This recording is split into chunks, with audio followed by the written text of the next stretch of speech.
নমস্কাৰ আস্থা ক্ৰিয়েশ্যনৰ নতুন এটা ভিডিঅ'ৰ মাজলৈ আপোনালোক সকলোকে পোনপ্ৰথমে স্বাগতম জনাইছোঁ। আজিৰ এই ভিডিঅ'টিৰ জৰিয়তে লং জ্বলোৱাৰ জৰিয়তে আপুনি কি লাভালাভ লাভ কৰিব সেই বিষয়ে আলোচনা কৰিম। লঙত বহুত পৰিমাণৰ গুণ থাকে বুলি আপোনালোকে হয়তো নিশ্চয় গম পায়। প্ৰত্যেক দিনে যদিহে আপুনি 2টা লং জ্বলায় তেনেহ'লে স্বাস্থ্যৰ পক্ষে বহু লাভো পোৱা যায়। লঙত vitamin, minerals, antioxidant, anti inflammatory আৰু এণ্টি বেক্টেৰিয়েল গুণো পোৱা যায়। সেয়েহে প্ৰত্যেক দিনে যদিহে আপুনি 2টা লং জ্বলায় তেনেহ'লে বহুত বেছি লাভ পাব। প্ৰত্যেক দিনে ঘৰত 2টা লং জ্বলালে মগজু শান্ত কৰাত সহায় পোৱা যায় বুলি বিশ্বাস কৰা হয়। লং জ্বলোৱাৰ জৰিয়তে অৰোমা থেৰাপিও কৰিব পাৰি বুলি জনা যায়। প্ৰত্যেক দিনে ঘৰত যদিহে আপুনি 2টা লং জ্বলায় তেনেহ'লে লঙত পোৱা এণ্টি বেক্টেৰিয়েল গুণে ইনফেকশ্যনৰ পৰা ৰক্ষা কৰে।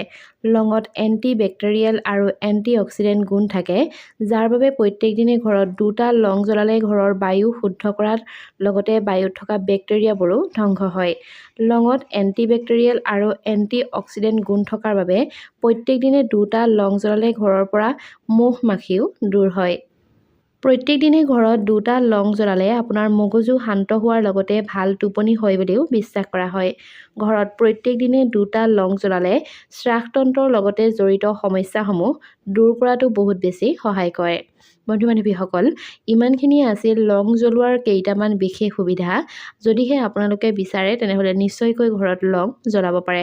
নতুন এটা ভিডিঅ'ৰ জৰিয়তে খুব সোনকালে নিশ্চয় লগ পাম। তেনেহ'লে আজিলৈ আহিছোঁ। ধন্যবাদ।